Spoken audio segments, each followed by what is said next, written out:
নমস্কাৰ বন্ধু বান্ধৱীসকল, আমি আজি এডিআৰিৰ প্ৰবেবল কুৱেশ্যন এনচাৰ্ছৰ ভিতৰত প্ৰথম আমি এটা প্ৰশ্ন লৈছোঁ। এই প্ৰশ্নটো এডিআৰি 2022 গ্ৰেড 4 10 লেভেলৰ যিটো এক্সাম হৈছিল, এই এক্সামত আহিছিল এইটো প্ৰশ্ন। এই প্ৰশ্নটো কি দিয়া আছে প্ৰথমতে আমি চাই লৈছোঁ। যদি a ইকুৱেল b আৰু a equal 3 তেন্তে ab square whole square into 3ab whole to the power 4 by 9 into 9 a square b square whole to the whole cube or মান হৈছে। a নম্বৰ অপশন 9 দিয়া আছে, b 1 দিয়া আছে, c দিয়া আছে 1/3 আৰু d আছে 1/9। এইটো বৰ বিশেষ টান প্ৰশ্ন নহয়, খুবেই সহজ প্ৰশ্ন এইটো। গতিকে আমি প্ৰথমতে এইটো কেনেকে আমি সমাধান কৰিম সেইটো আমি চাই লওঁ। আচলতে ইয়াতে বেলেগ একো নাই, কিছু পূৰণ হৰণ আৰু সূচকৰ কিছু নিয়ম ইয়াত ব্যৱহাৰ হ'ব, বাকি একেবাৰে সহজ। গতিকে আমি চাই লওঁ আমাৰ ইটোৰ মান ওলাব দিছে। এইটো আমি লিখি লৈছো ইয়াতে ab square whole square into 3ab whole to the power 4 by 9 into 9 a square b square whole cube। এইখিনি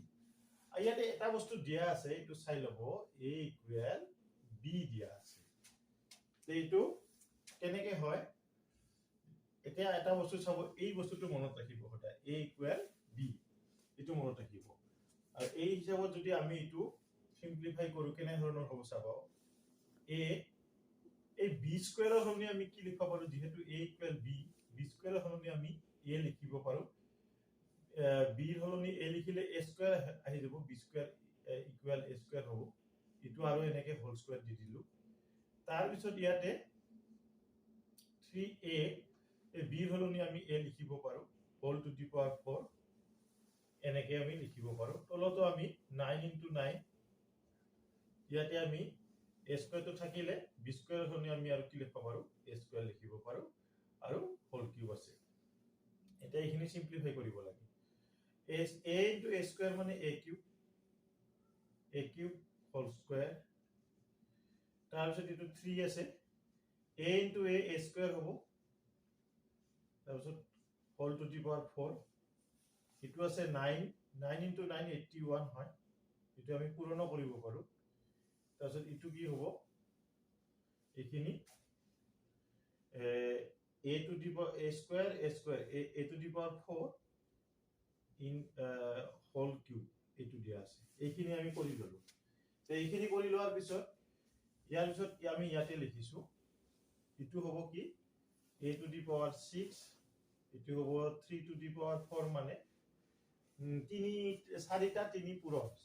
পূৰণ কৰিলে কি হ'ব, 3 3 গুণ 9 9 3 গুণ 27 27 3 গুণ 81, ইটো 81 হ'ব। আৰু এইটো a to the power a square আৰু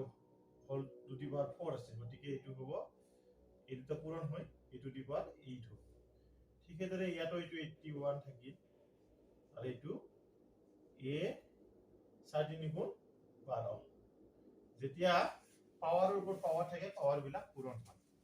এতিয়া আমাৰ 81 কেনসেল হ'ব। এই দুটা যোগ কৰিলে কি হ'ব, এটো আমাৰ সূচকৰ নিয়ম মতে a to the power m into a to the power n equal কি হয় a to the power m plus n। এটো এটা সূচকৰ নিয়ম। এই নিয়মটো ইয়াত প্ৰয়োগ কৰিলে কি হ'ব, 6 আৰু 8 যোগ কৰিলে 14 হ'ব। আৰু তলত কি থাকিব a to the power 12। তে এইখিনি কি হ'ব, এইখিনি আমাৰ এতিয়া সূত্ৰ এটো হ'ব a to the power m by a to the power n equal কি হয় a to the power m minus n। যেতিয়া দুটা সূচক হৰণ হৈ থাকিব আৰু সূচক দুটা যদি ভূমি একে থাকে তেতিয়া সিহঁতৰ কি হয়, এই ঘাত দুটা এনেকে বিয়োগ হয়, এটাৰ পৰা আনটো বিয়োগ হয়। ইয়াতো কি হ'ব 14 minus 12 ইকুৱেল কি হ'ব a স্কয়াৰ হ'ল। a স্কয়াৰ মানে এৰ মানটো কি দিয়া আছে, এৰ মান কি দিয়া আছে a ইকুৱেল 3 দিয়া আছে গতিকে ইয়াতে 3 বহালে 3 স্কয়ার ইকুয়াল কি হ'ব 9 হ'ব গতিকে আমি এনেকে খুব সহজে কি কৰিব পাৰো এই যেটো আমাৰ ৰাখি দিয়া আছে ৰাখিটো আমি মানটো উলিয়াব পাৰো কি হ'ব ইকুয়াল 9 হ'ব ইয়াত বেলেগ একো কৰা নাই এ বি ঠাইত আমি এ বিলাক বহুৱাই দিছো এ বিলাক বহুৱাই দি সিম্পলিফাই কৰিছো সূচকৰ নিয়ম মতে গতিকে ইয়াত আমাৰ ৰিজাল্টটো কি পালো আমি 9 পালো ইয়াতে 9 আছে নেকি অপচনত আমি চাই লওঁ আমি দেখিছো যে এ নম্বৰ অপচনত 9 আছে গতিকে এইটোৱে ইয়াৰ এনসাৰ হ'ব গতিকে ইমান ডাঙৰ অংকটোৰ এনসাৰটো আমি কি পালো 9 পালো এনেহেন ধৰণে আমি খুব সহজে এনেহেন সমস্যাবিলাক সমাধান কৰিব পাৰো এইবাৰ আমি দ্বিতীয় প্ৰশ্নটোলৈ আহিছো এইটো 2022 ৰ এডিআৰই গ্ৰেড 4 ৰ 8 লেভেলত আহিছিল এইটো প্ৰশ্ন এনেহেন ধৰণৰ প্ৰশ্ন আহিব পাৰে আপোনালোকে কেনেকৈ কৰিব লাগে এই নিয়মটো আপোনালোকে শিকি লোৱাটো দৰকাৰ আছে গতিকে চাই ল'ব ইয়াতে প্ৰথমতে প্ৰশ্নটো আপোনালোকে চাই লওক যে কোনো এটা সংখ্যা 12.5% হ্ৰাস কৰিলে সংখ্যাটো 119 হয় এতিয়া সংখ্যাটো কি হৈছে এ 130 আছে অপচন বি 125 সি 148 আৰু ডি 136 গতিকে ইয়াতে এনেহেন ধৰণৰ যেতিয়া আমি প্ৰবলেম সলভ কৰিব লগা হয় প্ৰথমতে আমি কি কৰিব লাগিব সংখ্যাটো ধৰি ল'ব লাগিব ধৰা হল সংখ্যাটো আমি x ধৰি ললো সংখ্যাটো কি ধৰিলো x এতিয়া কৈছে যে এই সংখ্যা ইমান হ্ৰাস কৰিলে তে এটাকে x ৰ 12.5% কিমান হ'ব এটো আমি প্ৰথমতে জানিব লাগিব x into 12.5 by 100 that is 12.5x by 100 এটো হ'ব এইটো হল এতিয়া কথাটো হৈছে কি এইখিনি 12.5x by 100 এইখিনি কি কৰিব লাগিব হ্ৰাস কৰিব লাগিব কাৰ পৰা হ্ৰাস কৰিব লাগিব x ৰ পৰা যেটো সংখ্যাটো x ধৰিছিল গতিকে x ৰ পৰা এইখিনি বিয়োগ দিলে কি হ'ব এতেকে x ৰ পৰা আমি এইখিনি বিয়োগ দিম এইখিনি বিয়োগ দিলে আমাৰ কি হ'ব চাই লব এইটো আমি ইহতৰ যদি আমি লসাগু লওঁ এটো 100 হ'ব উপৰত কি হ'ব এটো একেৰে 100 টো 100 বাৰ যায় 100 ৰ লগত x পূৰণ কৰিলে 100x হ'ব তাৰ পিছত এটো কি হ'ব এটো এখৰে এক বাৰ যায় একৰ লগত এটো পূৰণ কৰিলে 12.5 x এটো হ'ব এতিয়া এইখিনি কি কৰিব লাগিব এইখিনি সিম্পলিফাই কৰিলে কি হ'ব চাব যে তলত থাকিব 100 আৰু ইয়াতে থাকিব এইখিনি বিয়োগ কৰি দিলে 0.5 এতে থাকিব 9 ৰ 2 গলে 7 এতে থাকিব 9 ৰ 1 গলে 8 ইমান হ'ব 87.5x by 100 ইমান এতিয়া প্ৰশ্ন মতে কি কৈছে এই বস্তুটো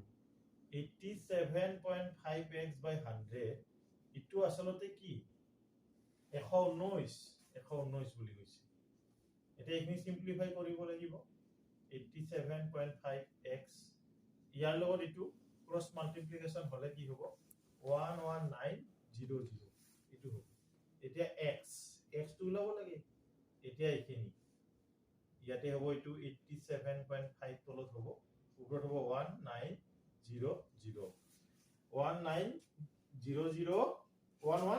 1900 by 87.5 এইখিনি হৈছে এতিয়া ইয়াতে আমি এই দশমিকটো নোহোৱা কৰিলে কি কৰিব পাৰো 10 ৰে পূৰণ কৰি দিব 10 ৰে পূৰণ কৰিলে দিব ইটো 875 হ'ব উপৰত কি হ'ব 10 ৰে পূৰণ কৰিলে এটা শূন্য বাঢ়িব এতিয়া এইখিনি আমি সিম্পলিফাই কৰিব লাগিব এইখিনি গতিকে অংকটো আমাৰ ওলাই গল যে এইটো 875 তাক আমি 875 এৰে আমি কি কৰিম এইটো কিমান হ'ব 1,19,000 1,19,000 আমি কি কৰিম হৰণ কৰিম তে হৰণ কৰিলে চাব এইটো কেইবাৰ যাব ইয়াতে আমি একবাৰ দিলো একবাৰ দিয়াৰ লগে লগে ইয়াতে কি হ'ব 875 ইয়াত পঢ়িম 10 ৰ 5 গলে 5 ইয়াতে থাকিব 8 8 ৰ 7 গলে 1 ইয়াত থাকিব 11 8 গলে 3 এটা শূন্য আৰু নামিব ইবাৰ কেইবাৰ যাব 3 বাৰ 3 বাৰ দিলে 5 3 গুণ 15 5 হাতে থাকিল 1 7 3 গুণ 21 21 একে 22 2 হাতে থাকিল 2 8 3 গুণ 24 24 2 26 এনেকুৱা হল এটা এইখিনি আৰু সিম্পলিফাই কৰিম 10 ৰ 5 গলে 5 এটা কি 4 2 গলে 2 এটা 1 থাকিলে পৰা 1 ধৰে নিলে 11 11 6 গলে 5 আৰু এটো আৰু 2 2 শূন্য হ'ব আৰু এটা শূন্য আছে শূন্যটো আমি নমাই আহিলো এইবাৰ কেইবাৰ যাব এইবাৰ আমি যদি চাও 3 বাৰত আমাৰ ইমান হৈছে 4 বাৰত কিমান হ'ব 8 4 গুণ 32 গতিকে এটো 5200 আছে গতিকে এটো আৰু বঢ়াব পাৰিম আমি 5 বাৰ দিলে 8 5 গুণ 40 আৰু বঢ়াব 6 বাৰ দিছো 6 বাৰ দিলে কি হ'ব 5 6 গুণ 30 ৰ শূন্য হাতে থাকিল 3 7 6 গুণ 42 3 45 ৰ 5 হাতে থাকিল 4 8 6 গুণ 48 48 4 52 এনেকে ধুনিয়াকে মিলি গল গতিকে আমি কি দেখা পালো x ৰ মানটো 136 পালো গতিকে এইটোৱে আমাৰ সংখ্যা হ'ব উলিয়াবলগীয়া সংখ্যা এইটোৱে হ'ব 136 যেহেতু আমি ধৰিছো ধৰা হল সংখ্যাটো x ধৰিছিলো x ৰ মান আমি 136 পালো গতিকে এইটোৱে আমাৰ উলিয়াবলগীয়া সংখ্যাটো হ'ব আমি এতিয়া অপচনত চাও অপচনত আছে নেকি এইটো আমি দেখিছো আমাৰ ডি নম্বৰ অপচনত এইটো আছে গতিকে এনেকে আমি ইয়াৰ এইটো এনসাৰটো আমি এনেকে পাই যাও গতিকে 136 এনেহেন ধৰণৰ সমস্যা যদি আহে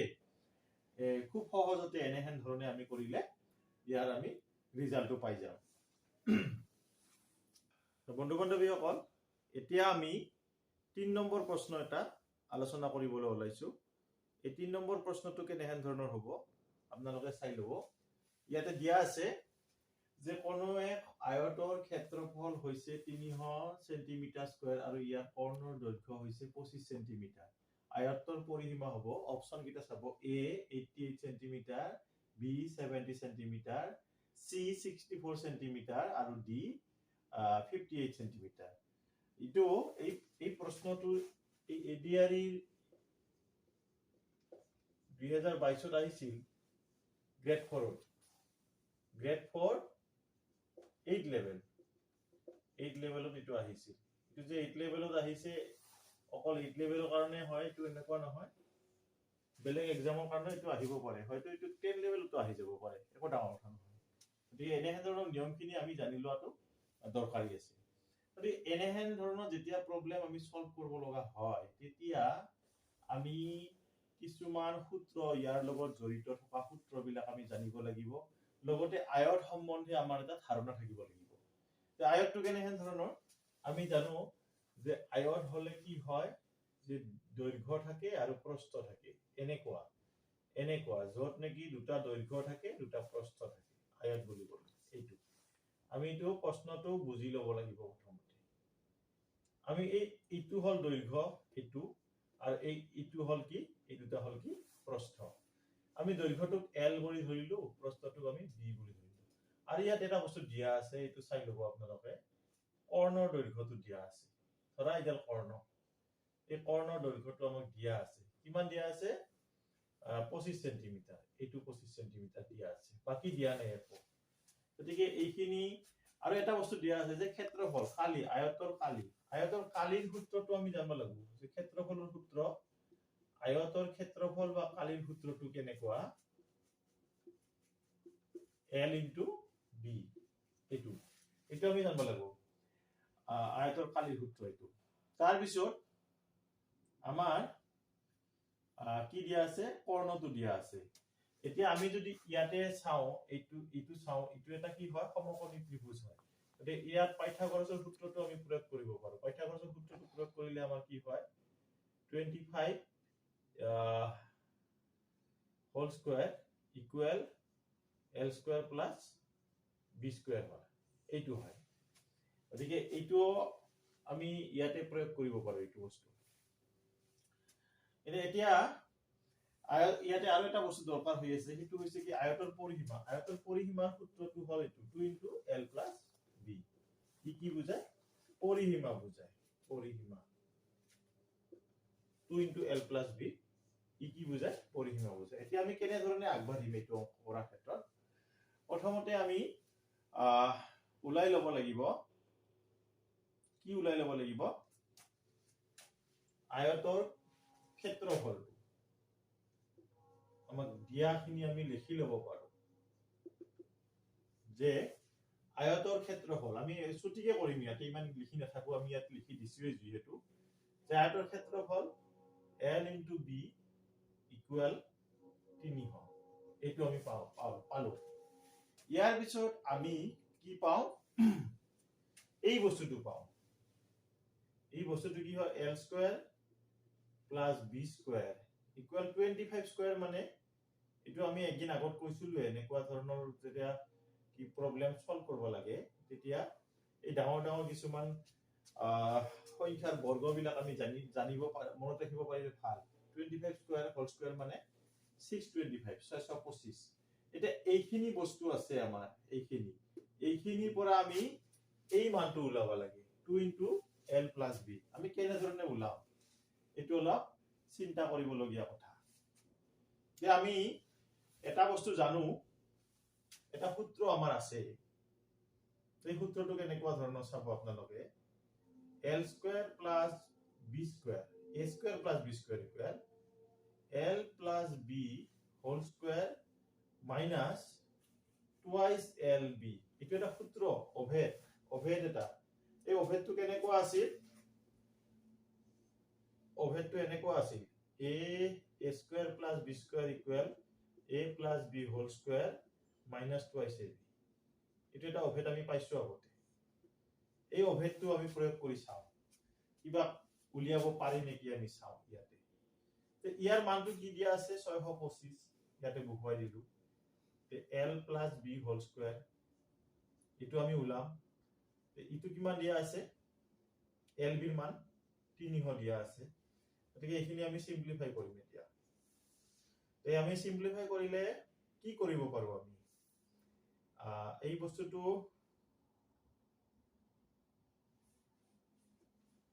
625 এই বস্তুটো আমি ইফালে আনিলে এটো 600 পূৰণ কৰিলে এটো যদি ইফালে আনো আমাৰ কি হ'ব 600 হৈ যাব 600 তো আমাৰ ইফালে প্লাস হল আৰু এটো L plus B থাকিল ইয়াতে এনেকে থাকিল হোল স্কয়াৰ এটা এটো কিমান হ'ব 1225 এটো L plus B whole square এটা এটো আগত লিখিব পাৰো আমি ইয়াতে L plus B whole square এটো ইফালে লিখিলো বা পক্ষত আৰু হ পক্ষত আমি এটো লিখিলো এটা 1225 ৰ বৰ্গমূল কি হ'ব অৰ্থাৎ L plus B ৰ মানটো আমি উলাব পাৰিম ইয়াৰ পৰা L plus B কি হ'ব ইয়াৰ বৰ্গমূল 1225 ৰ বৰ্গমূল 1225 ৰ বৰ্গমূল উলোৱা এটা সূত্ৰ আছে আমাৰ সূত্ৰ মানে আসলতে নিয়ম এটা আছে এই নিয়মটো এনেহেন ধৰণৰ যেনেকে জোৰ পাতিব লাগে এইখিনি জানে আপোনালোকৰ আগত অংকত কৰি দিছো ইয়াতে এনে এটা সংখ্যা দি ইয়াক বাৰ যাব যেটো সংখ্যাৰ বৰ্গৰে বাৰ যাব অৰ্থাৎ 3 4 দি হলে 4 4 গুণ 16 হয় 3 দি বাৰ যাব 3 3 গুণ কি হ'ব 9 হল 9 হোৱাৰ লগে লগে ইয়াতে 12 ৰ 9 গলে 3 তাৰ পিছত ইফালে এইটো জোৰ হিচাপত নামিব ইয়াক 2 গুণ কৰি দিয়া যাওক 2 গুণ কৰিলে 3 2 গুণ 6 হ'ব এইটো 6 হলে এতিয়া 6 ৰে ইয়াক কেইবাৰ যাব এইখিনি কেইবাৰ যাব নিশ্চয় 5 বাৰ যাব এতিয়া 5 বহুৱাই দিলু 5 বহুৱাই দিলে ইয়াতো দিব লাগিব এই নিয়মটো এনে ধৰণৰে আছিল 5 5 গুণ 25 25 ৰ 5 থাকিল 2 5 6 গুণ 30 30 এ 2 32 গতিকে এইটো পালো আমি কি পালো L plus B কি পালো 35 পালো এটো 35 পাই গলো এটো L plus B 35 পাওয়া মানে ইয়াৰ পিছত কি হ'ব আমি কি কৈছিলো অলপ আগতে যে 2 into L plus B উলাব লাগে L plus B যদি 35 হয় 2 into L plus B কি হ'ব ইয়াতে আমি ইফালেও লিখি দিব পাৰো এটো 2 into L plus B equal কি হ'ব 2 L plus B মানে 35 equal কি হ'ব 70 হ'ব তেনেকে আমি খুব ধুনিয়াকে আমি ইয়াৰ মানটো আমি পাই গলো 70 সেন্টিমিটার আমি ইয়াতে দেখিছো কোড আছে 70 সেন্টিমিটার আমি যদি খুব ভাল ধৰণে চাও আমি কি পাম বি নম্বৰ অপচনত 70 সেন্টিমিটাৰ পাই যাম গতিকে এইটো অংকটো দেখাত সহজ দেখাত একেবাৰে ছুটি যেন লাগে যদিও অংকটো সহজে হয় দেখাত ছুটি যেন লাগে যদিও ইয়াত কিছুমান আমাৰ কৰণীয় কাম আছে কিছুমান নিয়ম আমি জানিব লাগিব ধৰক এই আয়তৰ ক্ষেত্ৰফলটোৰ সূত্ৰটো জানিব লাগিব পৰিসীমাৰ সূত্ৰটো জানিব লাগিব। তাৰপিছত পাইথাগোৰাছৰ সূত্ৰটো ইয়াত ব্যৱহাৰ হৈছে। লগতে এটা অভেদ ব্যৱহাৰ হৈছে। অভেদটো কেনেকুৱা ধৰণৰ a square plus b square equal a plus b whole square minus twice ab। এনেহেন ধৰণৰ অভেদো ব্যৱহাৰ হৈছে। গতিকে গোটেইখিনি এনেকে আমি ব্যৱহাৰ কৰি আমি ইয়াৰ মানটো অৰ্থাৎ পৰিসীমাৰ মানটো আমি উলিয়াব পাৰোঁ। গতিকে এনেকৈ ওলাইছে। গতিকে এইখিনিয়ে এইটো ভিডিঅ'টো কেনেকুৱা পালে আপোনালোকে মোক জনাব। ইয়াতে আমি 3টা প্ৰশ্ন আলোচনা কৰিলোঁ। গতিকে যদি ভাল লাগে লাইক শ্বেয়াৰ কমেণ্ট কৰিব। আৰু যিবিলাকে মোৰ ভিডিঅ'বিলাক চাই আছে, নতুনকৈ চাই আছে, তেওঁলোকক মোৰ চেনেলটো ছাবস্ক্ৰাইব কৰিবলৈ অনুৰোধ জনালোঁ। আৰু পৰৱৰ্তী পৰ্যায়ত আমি ADRE বিভিন্ন ধৰণৰ মেথছৰ চলিউশ্যন লৈ আপোনালোকৰ ওচৰত হাজিৰ হ'ম। আজিলৈ ইমানতে সামৰিছোঁ। ধন্যবাদ।